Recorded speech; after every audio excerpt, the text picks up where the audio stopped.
Welcome to Unacademy India's largest learning platform. नमस्कार दोस्तों, मेरा नाम राकेश ठाकुर है और आप हैं अनअकैडमी के let's crack Bihar exams channel पे। दोस्तों, अनअकैडमी वर्तमान में भारत का सबसे बड़ा ऑनलाइन लर्निंग प्लेटफॉर्म है जिससे जुड़कर छात्र विभिन्न प्रतियोगी परीक्षाओं में सफलता को हासिल कर रहे हैं। अनअकैडमी से दोस्तों वर्तमान में भारत के टॉप के एजुकेटर जुड़े हुए हैं जिनका टीचिंग एक्सपीरियंस अत्यंत ब्राइट है और इनके गाइडेंस में छात्र सफलता को हासिल कर रहे हैं। दोस्तों, यदि आप अनअकैडमी पे let's crack Bihar exam channels के बीपीएससी प्लस क्लास को आप सब्सक्राइब करते हैं तो आपको क्या क्या फायदा होगा उसके बारे में थोड़ी सी चर्चा आपसे कर ली जाए। तो दोस्तों, यदि आप बीपीएससी प्लस क्लास को सब्सक्राइब करेंगे तो आपको आपके सिलेबस का कंप्लीट कवरेज आपको यहाँ मिलेगा। 50 से अधिक टॉप के एजुकेटर मिलेंगे जो बिहार से संबंधित एग्जाम्स की तैयारी आपको कराएंगे। दोस्तों, अनअकैडमी का जो यूट्यूब पे आप फ्री क्लासेस लेते हैं या जो अनअकैडमी के ऐप की जो स्पेशल फ्री क्लासेस लेते हैं, इन क्लासेस की दोस्तों कुछ सीमाएं हैं, लिमिटेशन है। मसलन आपको इन फ्री क्लासेस में आपका जो सिलेबस होता है वो लिमिटेड तौर पर कवर किया जाता है। लिमिटेड प्रैक्टिस टेस्ट की सुविधा आपको इसमें मिलती है। इसके अलावा ओकेजनली पीडीएफ नोट्स इत्यादि आपको मिलते हैं। आपका डाउट का सोल्यूशन भी दोस्तों लिमिटेड तौर पे ही होता है। लेकिन जब आप बीपीएससी प्लस क्लास को सब्सक्राइब कर लेते हैं तो हर चीजें दोस्तों आपको सरप्लस मिलना शुरू हो जाता है। मतलब मसलन आपके सिलेबस का कंप्लीट कवरेज मिलना शुरू हो जाता है। आपको अनलिमिटेड प्रैक्टिस टेस्ट की सुविधा आपको मिलना शुरू हो जाती है जिसके माध्यम से आप अपनी तैयारी का बेहतर मूल्यांकन कर सकते हैं। अनलिमिटेड पीडीएफ नोट्स की सुविधा आपको मिलती है जो रिवीजन के लिए आप इनका उपयोग कर सकते हैं और जितने भी आपके डाउट्स होते हैं उनका सोल्यूशन दोस्तों टॉप के एजुकेटर के द्वारा किया जाता है। तो कब आपको ये सारी सुविधाएं मिलेंगी? जब आप बीपीएससी के प्लस क्लास को सब्सक्राइब कर लेंगे। तो दोस्तों, बीपीएससी के प्लस क्लास को सब्सक्राइब करने का क्या क्या फायदा हुआ? तो आप अपने फेवरेट एजुकेटर से लाइव क्लास में चीजों को लर्न करते हैं। डिफरेंट बैच कोर्स है डिफरेंट एग्जाम्स के लिए। डेडिकेटेड डाउट क्लियरिंग सेशन है जिसमें आप लाइव क्लास में डाउट्स पूछते हैं अपने एजुकेटर से और उनका सोल्यूशन पाते हैं। इंटरेक्शन के लिए आपको पोल, कमेंट्स, क्यूज की सुविधा उपलब्ध है। इसके अलावा दोस्तों एक और महत्वपूर्ण आपको यह फायदा होगा कि वन सब्सक्रिप्शन पे ही आपको अनलिमिटेड एक्सेस की सुविधा मिल जाएगी जिसमें आप हर कैटेगरी के कोर्स को, हर एजुकेटर क्लास को दोस्तों आप ज्वाइन कर सकते हैं। वीडियो को आप डाउनलोड कर सकते हैं और उनका आप ऑफलाइन भी उनको वॉच कर सकते हैं। रिवीजन के लिए आपको अनलिमिटेड पीडीएफ नोट्स की सुविधा मिलती है जिसको आप डाउनलोड कर सकते हैं और इनका उपयोग कर सकते हैं। इसके अलावा आपको mock test series, answer writing session की भी सुविधा मिलती है और ये सारी सुविधाएं दोस्तों तब मिलेंगी जब आप बीपीएससी के प्लस क्लास को सब्सक्राइब कर लेंगे। दोस्तों, कैसे आप बीपीएससी के प्लस क्लास को सब्सक्राइब करेंगे? तो आप अनअकैडमी के ऐप पे जाके कर सकते हैं या इस वीडियो के नीचे डिस्क्रिप्शन बॉक्स में लिंक दिया गया है। इस लिंक के माध्यम से भी आप बीपीएससी के प्लस क्लास को दोस्तों सब्सक्राइब कर सकते हैं। दोस्तों, आप 12 मंथ का कोर्स ज्वाइन करें या आप 24 मंथ का कोर्स ज्वाइन करें, कितने ही मंथ का दोस्तों आप कोर्स ज्वाइन करें, जब आप मेरे रेफरल कोड राकेश1 का उपयोग करेंगे तो आपको आपके फीस में डिस्काउंट मिलेगा। और दोस्तों, मेरा रेफरल कोड राकेश1 न सिर्फ बीपीएससी प्लस क्लास के लिए बल्कि अनअकैडमी पे जितने भी कोर्सेज उपलब्ध हैं उन सारे कोर्सेज के लिए दोस्तों यह वैलिड है। तो आप या आपके कोई जानकार मेरे रेफरल कोड राकेश1 का उपयोग करके अपने फीस में डिस्काउंट प्राप्त कर सकते हैं। दोस्तों, जब आप अनअकैडमी पे जब बीपीएससी प्लस क्लास को सब्सक्राइब कर लेंगे तो आपको लाइव क्लास अटेंड करने की सुविधा मिल जाएगी। पीडीएफ आप डाउनलोड कर सकते हैं, आप टेस्ट में भाग ले सकते हैं, डाउट क्लियरिंग सेशन में भाग ले सकते हैं, वीकली क्विज में भाग ले सकते हैं और ये सारी चीजें तब मिलेंगी जब आप बीपीएससी के प्लस क्लास को सब्सक्राइब करेंगे और यदि आप मेरे रेफरल कोड राकेश1 का उपयोग करेंगे तो आपको आपके फीस में भी डिस्काउंट मिलेगा। दोस्तों, मेरे बारे में यदि आप जानना चाहते हैं तो जैसा कि मैंने आपको शुरुआत में बताया कि मेरा नाम राकेश ठाकुर है और मैं पिछले 10 वर्षों से दिल्ली के मुखर्जी नगर के अलावा भारत के विभिन्न क्षेत्रीय केंद्रों पर सिविल सेवा की तैयारी करने वाले अभ्यर्थियों को भूगोल, सीसेट के पेपर के लिए बेसिक न्यूमेरेसी एवं रीजनिंग का पोर्शन और बीपीएससी का एक अत्यंत महत्वपूर्ण पार्ट डीआई, डाटा इंटरप्रिटेशन का मैं सब्जेक्ट लेता हूं, बच्चों को पढ़ाता हूं और अगस्त 2020 से मैं अनअकैडमी पे बीपीएससी के लिए जुड़ा हुआ हूं। मेरा जो रेफरल कोड है राकेश1 न सिर्फ बीपीएससी प्लस क्लास के लिए बल्कि अनअकैडमी पे जितने भी कोर्स उपलब्ध हैं उन सारे कोर्सेज के लिए वैलिड है। तो आप या आपके कोई जानकार राकेश1 कोड का उपयोग करके फीस में डिस्काउंट प्राप्त कर सकते हैं। तो subscribe Unacademy and now to crack BPSC, let's crack it. दोस्तों, आज का जो सेशन है वह सेशन आपका भारत के भूगोल का जो आज का महत्वपूर्ण टॉपिक है वो टॉपिक है आपका भारत के तटीय भाग। दोस्तों, हम लोगों ने बीपीएससी क्लासेस की शुरुआत इस पे ज्योग्राफी के लिए हमने वर्ल्ड ज्योग्राफी से किया था। ऐसा क्यों?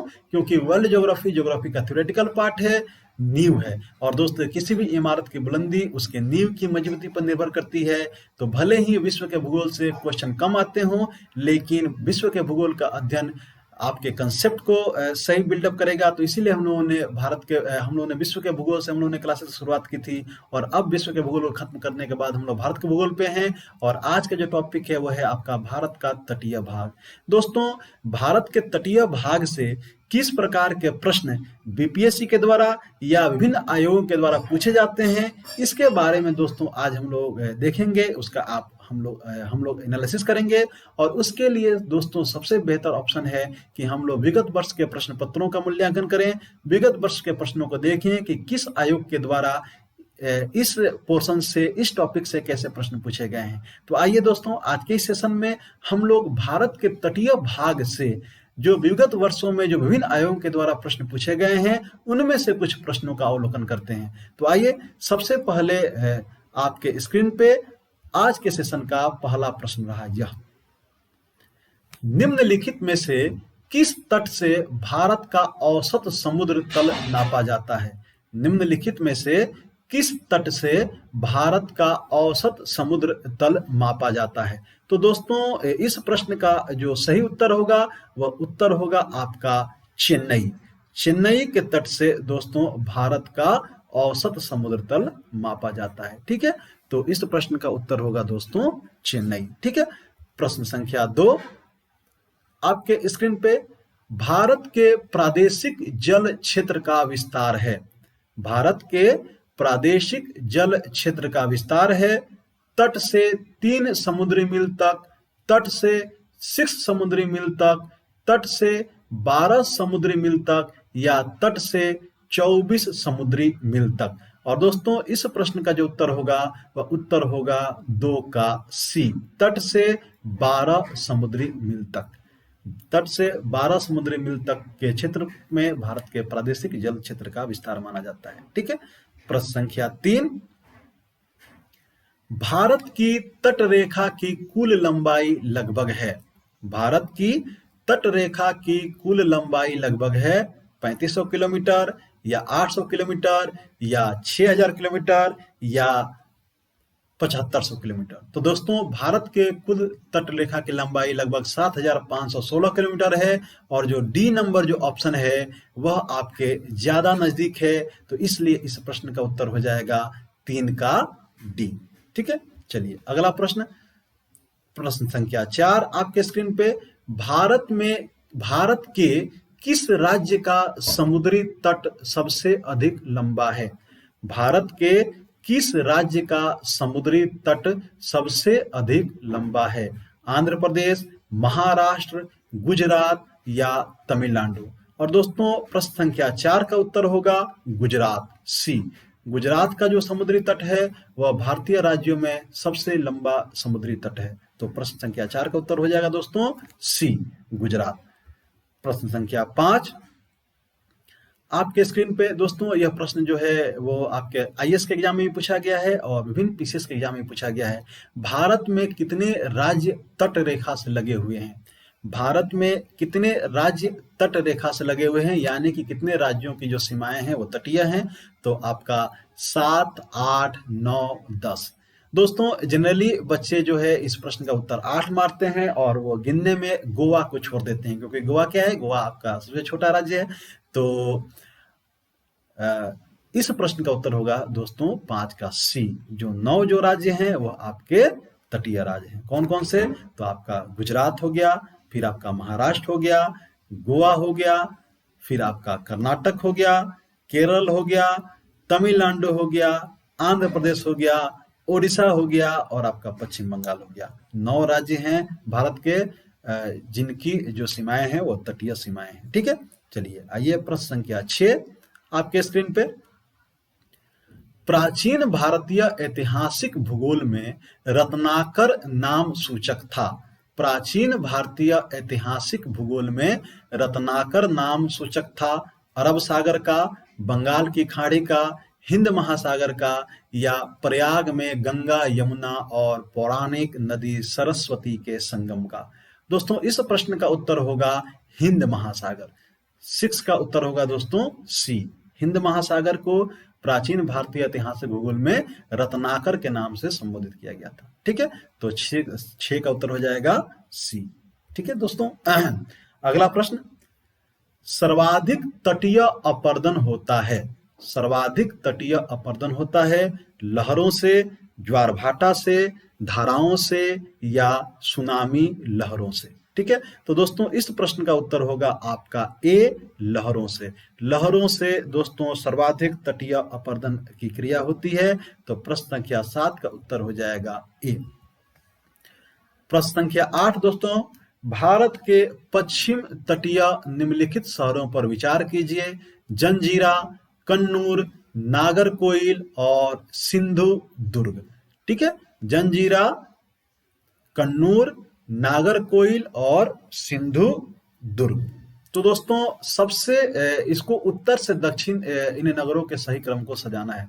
तो आपका उत्तर में सबसे पहले है आपका जंजीरा, उसके बाद है आपका सिंधु दुर्ग, देन आपका कन्नूर और उसके बाद नागरकोइल। यानी कि 1 4 2 3, 1 4 2 3, जिसमें ऑप्शन होगा वो आपका ऑप्शन सही होगा। तो डी नंबर ऑप्शन में देखिए, डी नंबर ऑप्शन में है 1 4 2 3, जंजीरा, सिंधु दुर्ग, कन्नूर और नागरकोइल। तो इसलिए प्रश्न संख्या 8 का उत्तर हो जाएगा दोस्तों डी।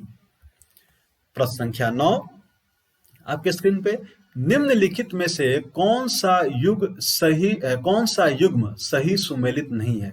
निम्नलिखित में से कौन सा युग्म सही सुमेलित नहीं है। दीघा पश्चिम बंगाल, गोपालपुर ओडिशा, कलांगुट कर्नाटक और मरीना तमिलनाडु। तो दोस्तों जो दीघा है, दीघा आपका पश्चिम बंगाल में है, गोपालपुर ओडिशा में है, मरीना जो है, मरीना बीच आपका तमिलनाडु में है, कलांगुट जो है दोस्तों यह आपका कर्नाटक में नहीं है, यह आपका है गोवा में। ठीक है, तो इसलिए प्रश्न संख्या 9 का उत्तर दोस्तों क्या हो जाएगा। प्रश्न संख्या 9 का उत्तर हो जाएगा सी। ठीक है, कलांगुट आपका कर्नाटक में नहीं गोवा में है। ठीक है, प्रश्न संख्या 10, तमिलनाडु व आंध्र प्रदेश के तट का नाम क्या है। तमिलनाडु व आंध्र प्रदेश के तट का नाम क्या है। तो दोस्तों यह आपका जो पूर्वी जो तट है उसके बारे में पूछा जा रहा है। तो कोरोमंडल, मालाबार, उत्तरी सरकार या कोंकण। तो प्रश्न संख्या दोस्तों 10 का उत्तर होगा कोरोमंडल तट। तमिलनाडु और आंध्र प्रदेश के बीच का जो क्षेत्र है उसको हम लोग कोरोमंडल तट कहते हैं। ठीक है, हम लोग पढ़ेंगे। और हम लोगों ने शुरुआत में देखा था भारत के सामान्य परिचय में कि आपका जो उत्कल का तट है, उत्तरी सरकार का तट है और आंध्र प्रदेश और तमिलनाडु के बीच का जो तट है उसको हम लोग कोरोमंडल तट के नाम से जानते हैं, हम लोगों ने देखा था। ठीक है, प्रश्न संख्या 11, भारत के निम्नलिखित तटों में से कौन कृष्णा डेल्टा एवं केप कमोरिन के मध्य स्थित है। कृष्णा डेल्टा और केप कमोरिन के मध्य कौन सा तट स्थित है। तो दोस्तों यह तट का नाम है आपका कोरोमंडल तट। ठीक है, कोरोमंडल तट दोस्तों कृष्णा डेल्टा एवं केप कमोरिन के मध्य स्थित है। तो प्रश्न संख्या 11 का उत्तर हो जाएगा ए। प्रश्न संख्या 12 आपके स्क्रीन पे, निम्नलिखित में से किसे केप कमोरिन के नाम से भी जाना जाता है। मिजोरम, कश्मीर, कन्याकुमारी और गुजरात। तो दोस्तों प्रश्न संख्या 12 का उत्तर होगा सी। कन्याकुमारी को दोस्तों हम लोग केप कमोरिन के नाम से भी जानते हैं। तो इसलिए प्रश्न संख्या 12 का उत्तर हो जाएगा दोस्तों सी। प्रश्न संख्या 13 आपके स्क्रीन पे, निम्नलिखित में से कौन सा सही सुमेलित नहीं है। आपको बताना है कि कौन सा जो युग्म है वो सही सुमेलित नहीं है। या आपके बंदरगाह है और इनका वो लोकेशन है। कांडला, हाँ कांडला गुजरात में है, कांडला बंदरगाह आपका गुजरात में है। पारादीप जो बंदरगाह है दोस्तों उड़ीसा में है और एन्नौर जो बंदरगाह है आपका तमिलनाडु में है। जो जंजीरा बंदरगाह है दोस्तों यह आपका गुजरात में नहीं है, यह कहाँ है। तो जंजीरा बंदरगाह दोस्तों आपका है महाराष्ट्र में। महाराष्ट्र में है जंजीरा बंदरगाह। तो इसलिए आपका ऑप्शन क्या होगा, बी ऑप्शन सुमेलित नहीं है। ठीक है, जंजीरा आपका गुजरात में नहीं महाराष्ट्र में है। तो 13 का उत्तर हो जाएगा बी। प्रश्न संख्या 14 आपके स्क्रीन पे, निम्नलिखित में से कौन सा मेघालय पठार का अंश नहीं है। थोड़ा सा दोस्तों यह जो प्रश्न है वो इस टॉपिक से अलग है, लेकिन कोई बात नहीं, यह भी जानने के लिए बहुत इंपॉर्टेंट प्रश्न है। निम्नलिखित में से कौन सा मेघालय पठार का अंश नहीं है। खासी पहाड़िया, जैंतिया पहाड़िया, गारो पहाड़िया या भुवन पहाड़िया। दोस्तों यह प्रश्न जो है वो आपके बीपीएससी के द्वारा पूछा गया यह प्रश्न है। बीपीएससी के द्वारा यह आई थिंक 62वीं 60वीं या 62वीं या आपके 63वीं या 64वीं है ना, इसी तीन में से किसी एक में पूछा गया है। ठीक है, कि निम्नलिखित में से कौन सा मेघालय पठार का अंश नहीं है? खासी पहाड़िया, जैंतिया पहाड़िया, गारो पहाड़िया या भुवन पहाड़िया। दोस्तों मेघालय पठार जिसको शिलोंग के पठार के नाम से भी जानते हैं, गारो, खासी, जैंतिया इस पठार का हिस्सा है। भुवन की जो पहाड़ियां हैं वह आपके मेघालय पठार का अंश नहीं है, तो इसलिए प्रश्न संख्या 14 का उत्तर हो जाएगा दोस्तों डी। ठीक है, और आज के सेशन का अंतिम प्रश्न, किसी देश का अनन्य आर्थिक क्षेत्र, एक्सक्लूसिव इकोनॉमिक जो जोन है, किसी देश का अनन्य आर्थिक क्षेत्र आधार रेखा से कितना दूर होता है? 200 समुद्री मील तक, 150 समुद्री मील तक, 100 समुद्री मील तक या 300 समुद्री मील तक। और दोस्तों इस प्रश्न का उत्तर होगा ए, 200 समुद्री मील तक। किसी देश का अनन्य आर्थिक क्षेत्र आधार रेखा से 200 समुद्री मील तक होता है। ठीक है दोस्तों, तो आज के सेशन में हम लोगों ने यह 15 प्रश्न देखा, और इस 15 प्रश्न जो विगत वर्षों के जो प्रश्न पत्र हैं, विभिन्न आयोगों के द्वारा पूछे गए यह प्रश्न हैं। ठीक है, तो इन प्रश्नों के अवलोकन से दोस्तों यह हमको समझ में आया कि भारत के तटीय भाग का हमको किस प्रकार से अध्ययन करना है अपने एग्जाम के पॉइंट ऑफ व्यू से।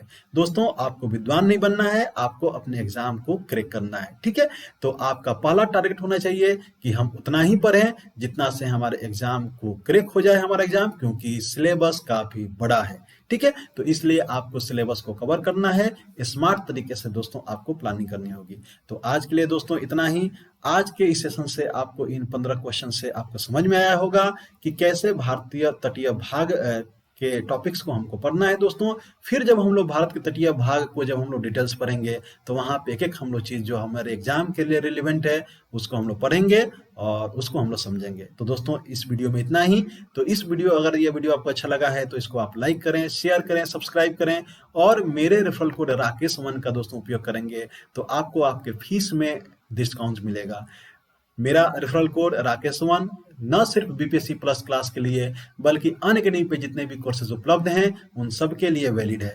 तो मेरे रेफरल कोड राकेश वन का उपयोग आप किसी भी कोर्स में एडमिशन के लिए ले सकते हैं, वहां पे आपको फीस में डिस्काउंट मिलेगा। तो दोस्तों इस वीडियो में इतना ही। तो इस वीडियो को लाइक करें, शेयर करें, सब्सक्राइब करें। तो मिलते हैं दोस्तों नेक्स्ट वीडियो में कुछ नए टॉपिक के संग, एक नई ऊर्जा और एक नए उमंग के संग। तब तक के लिए आप सबको मेरे तरफ से बहुत बहुत धन्यवाद, बहुत सारा स्नेह, प्यार, नमस्कार।